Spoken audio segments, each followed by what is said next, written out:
Hi friends, मेरा नाम है तुषार और आप सभी का स्वागत है मेरे इस यूट्यूब चैनल पे जिसका नाम है द पाठशाला टाइम। दोस्तों, वीडियो में आगे बढ़ने से पहले मैं चाहूंगा कि आप मेरे इस चैनल को सब्सक्राइब कर लें और बेल आइकन को भी प्रेस कर लें ताकि आने वाले टाइम में जो भी इंपॉर्टेंट वीडियोस मैं बीएचयू से रिलेटेड डाल पाऊँ उसका नोटिफिकेशन आपको सबसे पहले मिले। दोस्तों, आज हम इस वीडियो में आपसे बात करने वाले हैं कि बीएचयू एलएलबी 2021 के एंट्रेंस एग्जाम का सिलेबस क्या होने वाला है। अगर हम 2020 के एग्जाम की बात करें या फिर प्रीवियस ईयर के एग्जाम्स की बात करें तो काफी वैरायटी हमें देखने को मिलती है, खासकर नंबर ऑफ क्वेश्चंस को लेके। सब्जेक्ट्स के बारे में हमें पता होता है कि कौन कौन से subjects BHU LLB entrance exam में पूछे जाएंगे, लेकिन सबसे बड़ी दुविधा हमें होती है नंबर ऑफ क्वेश्चंस को लेके कि किस सेक्शन से कितने क्वेश्चंस आने वाले हैं। तो आइए इस वीडियो में मेरा मेन फोकस इसी बात पे रहेगा कि मैं आपको समझा पाऊं कि कौन सा सेक्शन आपके लिए सबसे ज्यादा इंपॉर्टेंट है और किस सेक्शन से कितने क्वेश्चंस आने की संभावना रहती है। तो आइए हम बात करेंगे आज इस वीडियो में आपसे। तो सबसे पहले मैं आपको ये बताना चाहता हूं कि बीएचयू एलएलबी के एंट्रेंस एग्जाम के सिलेबस में कौन कौन से सब्जेक्ट्स आते हैं। तो सबसे पहले जो हमारा एक बात हम आपसे करना चाहेंगे कि नंबर ऑफ क्वेश्चंस कितने होते हैं। तो सबसे पहले मैं आपको बता दूं कि बीएचयू एलएलबी एंट्रेंस एग्जाम का जो सिलेबस है उसमें 170 क्वेश्चंस आपको आपके क्वेश्चंस पेपर में देखने को मिलेंगे, लेकिन यदि हम बात करें तो उसमें 130 प्लस 20 यानी कि 130 क्वेश्चन और 20 क्वेश्चन यानी कि यदि हम टोटल मिला दें तो 150 क्वेश्चन ही आपको अटेम्प्ट करने रहते हैं।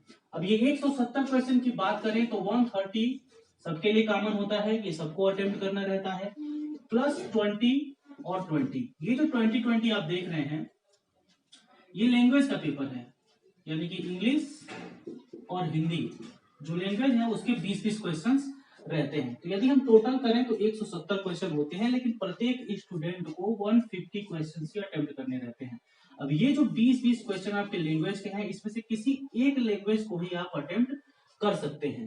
तो यदि हम बात करें तो बीएचयू एलएलबी एंट्रेंस एग्जाम के सिलेबस के अकॉर्डिंग आपको 150 क्वेश्चंस ही अटेम्प्ट करने रहते हैं, जबकि टोटल क्वेश्चंस आपके पेपर में रहेंगे 170। और ये जो आपको 40 क्वेश्चन दिख रहे हैं ये 20-20 क्वेश्चन अलग अलग लैंग्वेज के होते हैं, जिसमें किसी एक लैंग्वेज को आपको अटेम्प्ट करना रहेगा, चाहे आप इंग्लिश का सेक्शन ले लें या फिर इंग्लिश का सेक्शन या फिर हिंदी का सेक्शन ले लें। अब ये जो 150 क्वेश्चन होते हैं वो प्रत्येक क्वेश्चन 3 नंबर का होता है, यानी यदि बात करें तो आपका पूरा पेपर जो है वो 450 नंबर का होता है। उसके बाद इसमें निगेटिव मार्किंग भी रहती है, यानी कि एक क्वेश्चन यदि आप सही करोगे तो आपको 3 नंबर मिलते हैं, जबकि एक क्वेश्चन आप गलत कर देते हैं तो आपके 1 नंबर माइनस भी हो जाते हैं। तो ये तो मोटा मोटा यदि हम बात करें कि पेपर का पैटर्न कैसा रहता है, कितने क्वेश्चंस आते हैं, कितने नंबर का पेपर है, ये सारी बातें हो गई। अब मेन जो चीज है वो है हमारा सिलेबस की कौन कौन से सब्जेक्ट्स आपसे पूछे जाते हैं। तो आइए इस पे भी हम बात कर लें। दोस्तों, यदि हम बात करें आपसे तो सबसे पहले ये जो 130 क्वेश्चंस बनते हैं वो किन किन सब्जेक्ट्स को मिला के आपको बताया कि आपके पेपर में 150 क्वेश्चंस रहेंगे। उसमें से आपको पता है कि 20 क्वेश्चंस आपके फिक्स हैं, वो लैंग्वेज के ही आने हैं, या तो आप इंग्लिश का अटेम्प्ट कर लीजिए सेक्शन या फिर हिंदी का सेक्शन अटेम्प्ट कर लीजिए। तो ये 20 क्वेश्चन आपके फिक्स हैं, लेकिन जो सब्जेक्ट्स बटेंगे वो आपके 130 क्वेश्चन तैयार करने में बटेंगे। अब यदि हम आपसे बात करें कि इस 130 क्वेश्चन को तैयार करने में किस किस सब्जेक्ट का रोल रहता है, तो सबसे पहले यदि हम बात करें तो आपका जीके। अभी जीके का जो सेक्शन तैयार होता है वो किन किन पार्ट से मिलकर बनता है। जनरल नॉलेज का जो ये सेक्शन है सबसे बड़ा सेक्शन, यानी कि मैक्सिमम नंबर ऑफ क्वेश्चंस आपका ये उठाएगा 130 में से। तो ये जो सेक्शन है वो किन किन सब्जेक्ट से मिलकर बनता है, तो सबसे पहले आपको पता होगा कि जीके में हिस्ट्री, उसके बाद यदि बात करें जियोग्राफी, उसके बाद यदि बात करें तो कॉन्स्टिट्यूशन, उसके बाद यदि हम सीधे सीधे बोलें तो आपका एक साइंस का पोर्शन बन सकता है, क्योंकि साइंस से भी क्वेश्चन आते ही आते हैं। अभी हम आपको अलग अलग समझाएंगे कौन सा सेक्शन आपके लिए सबसे ज्यादा इंपॉर्टेंट है और मैक्सिमम नंबर ऑफ क्वेश्चन किस सब्जेक्ट से आएंगे, किस सेक्शन से आएंगे। यदि मैं जीके की बात कर रहा हूं आपसे तो जीके में कौन कौन से जो ये पार्ट है वो मिलके जीके बनाएंगे आपके लिए, तो वो चीजें मैं आपको बता रहा हूं अभी। तो यदि हमें और बात कर लें तो साइंस हो गया, सीधे सीधे मैं आपको बता देता हूं।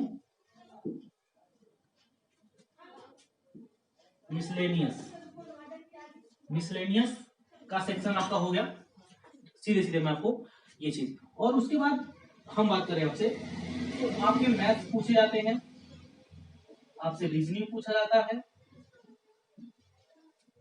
आपसे कॉमन लीगल के क्वेश्चन पूछे जाएंगे, बिल्कुल बेसिक से क्वेश्चन पूछे जाएंगे, क्योंकि आप एलएलबी करने जा रहे हैं, आप एलएलबी कर चुके नहीं, तो आपको साधारण लीगल के क्वेश्चन भी देखने को मिलते हैं। थोड़े से ट्रिकी क्वेश्चन होते हैं जिसको हम लोग क्लासेस के द्वारा समझ लेंगे, ज्यादा हम सिलेबस पे आपसे चर्चा कर रहे हैं। तो कॉमन लीगल के क्वेश्चंस आपसे पूछे जाते हैं। उसके बाद ये सारे जो सेक्शन है मेनली आपके मिल के तैयार करते हैं ये 130 क्वेश्चंस। ये जो मेन सब्जेक्ट्स आपको मैंने बताया, जिसमें जीके, अब जीके में ये हिस्ट्री हो गया, जियोग्राफी हो गया, कॉन्स्टिट्यूशन हो गया, साइंस हो गया और मिसलेनियस का सेक्शन हो जाता है। उसके बाद मैथ्स होते हैं, रीजनिंग होते हैं और ये कॉमन लीगल के क्वेश्चंस होते हैं जिसको हम लीगल एप्टीट्यूड बोल सकते हैं। अब जो सबसे मेन चीज हमारा ये है कि कौन सा सेक्शन सबसे ज्यादा इंपॉर्टेंट है, और ये जो बीएचयू एलएलबी का जो एग्जाम होता है, एंट्रेंस एग्जाम होता है, इसमें हर साल आपको देखेगा कि सब्जेक्ट्स तो वही रहते हैं लेकिन number of questions her section से चेंज होते रहते हैं, जो सबसे बड़ी दिक्कत होती है स्टूडेंट्स के लिए। और कभी कभी एक स्टूडेंट जो समझता है कि ये सेक्शन हमारे लिए सबसे ज्यादा इंपॉर्टेंट है और इस सेक्शन से सबसे ज्यादा क्वेश्चन पूछे जा रहे हैं प्रीवियस ईयर में, तो इस बार भी यही होने वाला है। और इस चक्कर में हम जो है सबसे ज्यादा उस सब्जेक्ट पे ध्यान देते हैं, और जब एग्जाम देने जाते हैं तो हमें पता चलता है कि उस सेक्शन से क्वेश्चन बड़े कम आए हैं, जबकि अदर सेक्शन से नंबर ऑफ क्वेश्चंस की संख्या बढ़ा दी गई है। तो आज हम बात करेंगे कि आप क्या कर सकते हैं इस परेशानी से छुटकारा पाने के लिए, क्योंकि जब आप अटेम्प्ट देते हो और जब इन सारे प्रॉब्लम की वजह से आपका एडमिशन ना हो तो ये सबसे दिक्कत की बात होती है। तो मेरा वीडियो बनाने का मेन मकसद यही है कि मैं आपको इस चीज से कम इस चीज से तो निजात दिला पाऊं। तो सबसे पहले 130 क्वेश्चन का ही दिक्कत होता है, सारा जो चेंजिंग होता है वो 130 क्वेश्चन में ही होता है, जबकि 20 क्वेश्चन तो आपके फिक्स हैं कि हिंदी के लैंग्वेज से आ रहे हैं या फिर आपके इंग्लिश के लैंग्वेज से आ रहे हैं। क्योंकि आपका पूरा पैटर्न जो है पेपर का वो हिंदी और इंग्लिश में रहेगा, तो या तो आप हिंदी में एग्जाम दे लीजिए या फिर इंग्लिश में एग्जाम दे लीजिए। और ये लैंग्वेज का सेक्शन है, यदि आप हिंदी में देते हैं तो साधारण सी बात है कि आप हिंदी का सेक्शन अटेम्प्ट करने वाले हैं, और इंग्लिश से देते हैं तो इंग्लिश का सेक्शन अटेम्प्ट करेंगे। ये 20 क्वेश्चन आपके बिल्कुल फिक्स हैं, लेकिन जो ये 130 क्वेश्चन है इसी में सबसे बड़ी दिक्कत होती है कि कौन सा पार्ट सबसे अधिक पूछेगा, कौन सा पार्ट सबसे कम पूछेगा। देखिए सबसे ज्यादा इंपॉर्टेंट सेक्शन यदि हम बात करें तो पहला सेक्शन लीगल का होता है, जिसको मैं कह लूं तो कॉमन लीगल के क्वेश्चन आपसे पूछे जाते हैं।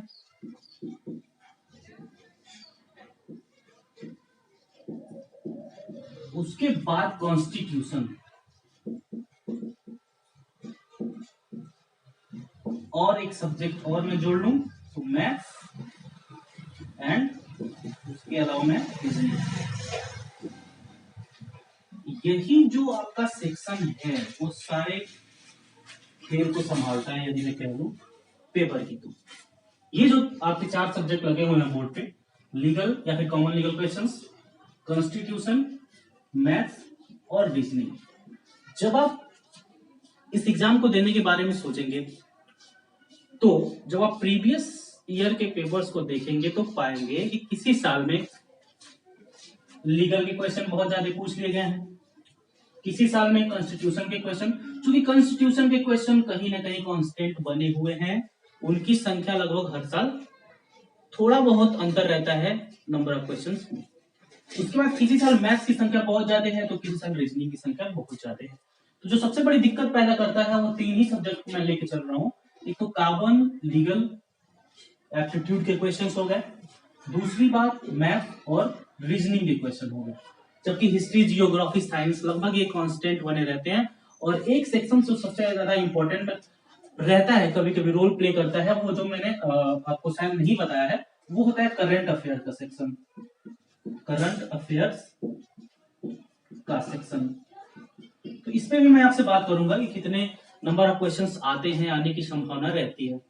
तो आपको सबसे ज्यादा जो ध्यान देने वाली बात यह है कि ये जो कॉन्स्टिट्यूशन है, कॉन्स्टिट्यूशन को के बारे में मैंने आपको बताया कि यहाँ से नंबर ऑफ क्वेश्चन लगभग कांस्टेंट ही रहते हैं। तो यदि मैं यहाँ पे नंबर ऑफ क्वेश्चंस की बात करूं तो आप एक मोटा मोटा आइडिया ले सकते हैं 25 to 40 question. 25 to 40 question, gap थोड़ा मैंने ज्यादा रखा हुआ है क्योंकि पेपर का पैटर्न ही ऐसा है। तो 25 to 40 क्वेश्चंस लगभग हर बार कॉन्स्टिट्यूशन से पूछे ही पूछे जाते हैं। दूसरी बात, लीगल कॉमन लीगल क्वेश्चंस की बात करें तो अनुमान हमारे यही रहता है कि यहां से भी कम से कम 25 to 40 क्वेश्चन का ही मैं रेशियो लेके चलूंगा। क्वेश्चंस आने की संभावना हम ऐसी मान लेते हैं कि किसी किसी साल के पेपर को देख के हमें ऐसा लगता है कि इस बार भी इतना ही क्वेश्चन आएगा, क्योंकि सोचना लाजमी भी है क्योंकि आप एक लॉ के डिग्री के लिए एंट्रेंस देने जा रहे हैं, तो हमारे माइंड में यही रहता है कि हाँ लॉ के क्वेश्चन ज्यादा आएंगे, जो कि साधारण सी बात है। तो अनुमान के तौर पर मैं आपको बता रहा हूँ कि 25 से 40 क्वेश्चन किसी किसी साल में पूछे भी गए हैं। दूसरी बात, मैथ्स। तो आप जब प्रीवियस ईयर के पेपर देखेंगे तो पाएंगे कि नंबर ऑफ क्वेश्चन जो मैथ्स के हैं वहां पे भी किसी किसी साल 30 से 40 क्वेश्चन पूछ लिए गए, किसी किसी साल रीजनिंग के क्वेश्चन भी जो है बहुत अधिक पूछ लिए गए। अब चूंकि जब एक सेक्शन बढ़ेगा तो साधारण सी बात है कि नंबर ऑफ क्वेश्चन तो 130 ही रहना है, 130 ही रहना है। जब कोई अलग सेक्शन बढ़ गया तो साधारण सी बात है कि कोई दूसरा सेक्शन जरूर कम हो जाएगा। तो आपने क्या देखा अभी तक जो मैंने आपको बताया, वैरायटी कहाँ पे देखने को मिल रही है? किसी साल लीगल के क्वेश्चन ज्यादा आ रहे हैं तो मैथ्स के क्वेश्चन कम हो जा रहे हैं, या फिर रीजनिंग के क्वेश्चन कम हो जा रहे हैं। किसी साल मैथ्स ज्यादा आ जा रहा है तो लीगल का सेक्शन जो है, लीगल के सेक्शन से क्वेश्चन कम हो जा रहे हैं। किसी साल रीजनिंग ज्यादा आ रहा है तो भी आपको इफेक्ट देखने को मिलता है आपके लीगल के सेक्शन पे ही। तो मैं मोटे मोटे तौर पे बात करूं आपसे तो हर सेक्शन आपके लिए इंपॉर्टेंट है। मैक्सिमम नंबर ऑफ क्वेश्चंस जो बनते हैं आपके इन्हीं 4 सब्जेक्ट को मिला के बनते हैं। मेरा कहने का मतलब ये है जिसमें आपका कॉन्स्टिट्यूशन जो है वो फिक्स रहता है। मतलब एक तरीके से कह लें तो 25 to 40 क्वेश्चंस यहां से आने ही आने। तो मैंने आपको बताया कि जो इन सारे सेक्शन में आपका कॉन्स्टिट्यूशन का जो सेक्शन है उस पर आप भरोसा कर सकते हैं कि हाँ हर साल यहाँ इस सेक्शन से इतने क्वेश्चन पूछे जाएंगे। तो जो एक अनुमान है वो मैंने आपके साथ शेयर किया। एक स्ट्रेटजी के तौर पर मैं आपको बताऊं कि सारे सेक्शंस आपके लिए इंपॉर्टेंट हैं। ये बात आप बिल्कुल ध्यान में रखेंगे कि सारे सेक्शंस आपके लिए इंपॉर्टेंट हैं। मैक्सिमम नंबर ऑफ क्वेश्चंस जो बनेंगे वो लीगल या फिर कॉमन लीगल क्वेश्चंस जो आते हैं वहां से बनेंगे, कॉन्स्टिट्यूशन से बनेंगे, मैथ से बनेंगे और रीजनिंग से बनेंगे। जो 130 बनेगा, 130 क्वेश्चन जो बनेगा उसमें मैक्सिमम रोल ये चारों सब्जेक्ट्स प्ले करने वाले हैं, जिसमें से एक सब्जेक्ट पे आप भरोसा कर सकते हैं कि हाँ इस साल इतना क्वेश्चन या फिर आता ही आता है या फिर आएगा। जैसे कॉन्स्टिट्यूशन के बारे में मैंने आपको बात किया कि कॉन्स्टिट्यूशन में 25 to 40 क्वेश्चन ये आने ही आने हैं, इस बात को आप ध्यान में रखेंगे।